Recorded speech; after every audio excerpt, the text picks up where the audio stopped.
Hoje vamos tratar sobre os instrumentos e técnicas de coleta, análise e interpretação de dados.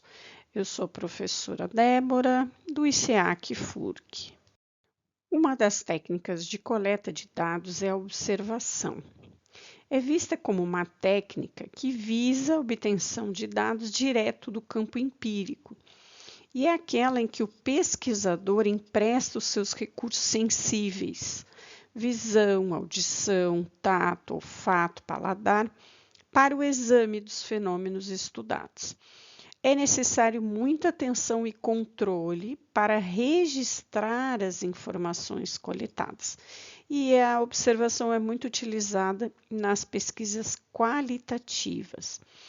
Ela permite checar na prática a sinceridade de algumas respostas, também comportamentos não intencionais ou inconsistentes. Por exemplo, quando a pessoa responde positivamente, mas a sua expressão corporal leva a um entendimento negativo para aquela resposta. Sobre os tipos de observação, nós temos a observação assistemática ou não estruturada, ou seja, aquela que não tem planejamento prévio, mas que tem o foco no objeto de estudo. Temos a sistemática, que realiza em situações controladas para responder a propósitos pré-estabelecidos de pesquisa. Temos a não participante, onde não se tem a presença do pesquisador e pode-se utilizar vídeos ou outros meios. E temos a observação participante, aquela que o pesquisador participa ativamente no campo empírico. Um outro meio de coleta de dados é a entrevista. Trata-se de uma conversa entre as duas partes, de um lado o pesquisador e de outro lado o entrevistado. O principal objetivo delas é compreender determinadas situações ou fenômenos vividos por esses entrevistados, assim como compreender e obter informações sobre a ótica, sobre a perspectiva desse entrevistado. É recomendável que o pesquisador se identifique, comprovando por meio de uma carta, por meio de alguma identificação, que ele pertence à universidade e quem é o seu orientador, para que a pessoa se sinta mais confiante em responder à pesquisa.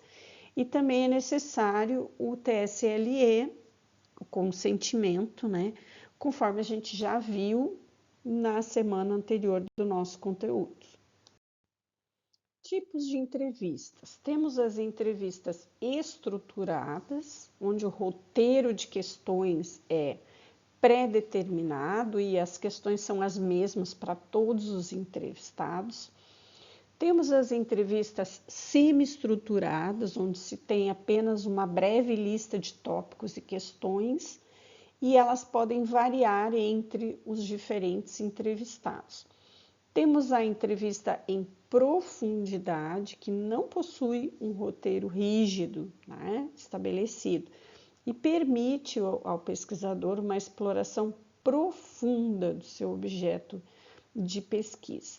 Temos as entrevistas em grupo, para mais de 2 entrevistados e sem um roteiro rigidamente pré-definido, e temos também aquelas entrevistas realizadas em grupos focais, onde se possui um foco específico de pesquisa, um tópico específico precisamente definido. E a ideia é promover uma discussão entre os entrevistados.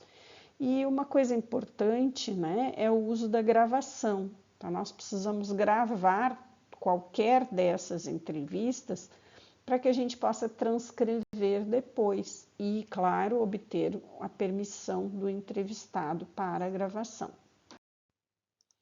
Nesta figura, nós temos uma síntese, que foi incluída no livro de vocês.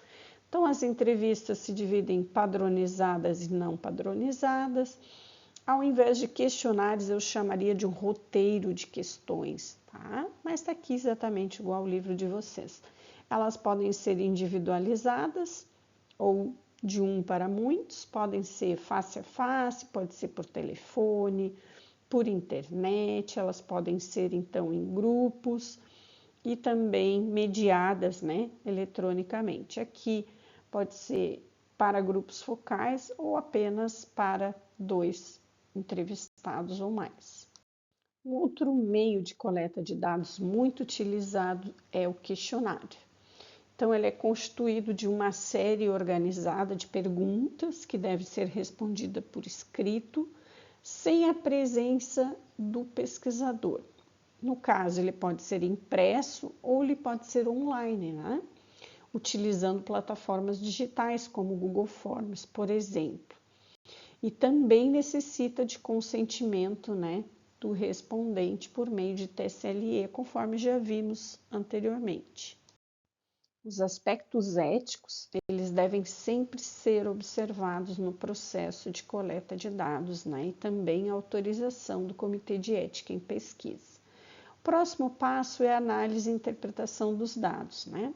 Após a coleta de dados, deve-se iniciar o processo de análise, então, de preparação desses dados. O primeiro passo é selecionar os dados, né, de forma a detectar falhas ou erros na coleta de dados, então excluindo, né, os questionários ou as respostas ou aquilo que não está correto na obtenção dos dados.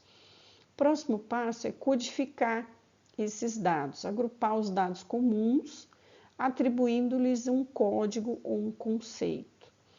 Após a tabulação desses dados, por meio de tabelas, né, ou quadros para agrupar as informações semelhantes. O próximo passo é a análise, estabelecer relações entre os dados obtidos e nosso objetivo de pesquisa, né, que foi definido. E responder o nosso problema de pesquisa por meio dessa parte da análise. E depois, a última parte, a interpretação dos resultados. É aquela etapa em que se constrói vínculos entre a teoria e os estudos anteriores e os nossos resultados encontrados no estudo. Lembrando que esse é o nosso livro base da disciplina, né? E esse material está contido no capítulo 5. Até breve.